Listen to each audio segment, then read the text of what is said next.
Воведувањето на двојазичност во земјава директно се коси со членот 5 од Законот за служба во армијата на Република Македонија.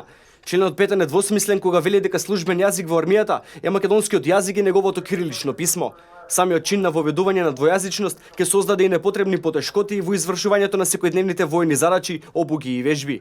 Целата кореспонденција што се врши во Арама, сите наредби, документи и доктрини се пишуваат исклучиво на македонски јазик, вели началникот на Генералштабот на Република Македонија генерал подполковник Методија Величковски за време на посетата на касарната Јане Сандански во Штип.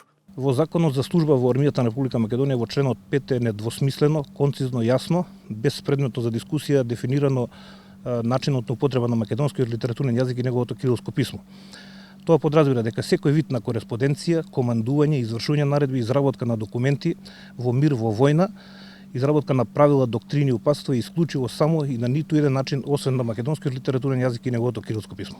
Од армијата додаваат дека не случајно и документите и кореспонденцијата во командата на НАТО се пишувани исклучиво на еден официјален јазик, англискиот.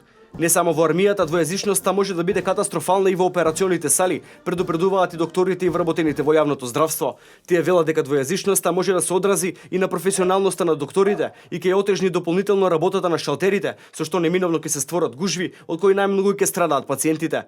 Темата за воведување двојазичност во Македонија стана актуелна откако лидерот на СДСМ Зоран Заев пред диаспората во Швајцарија јавно се пофали дека тој е првиот македонски политичар кој храбро го отворил прашањето за двојазичност во земјава и почнал да поставува двојазични табли и албански знамиња на партиските штабови.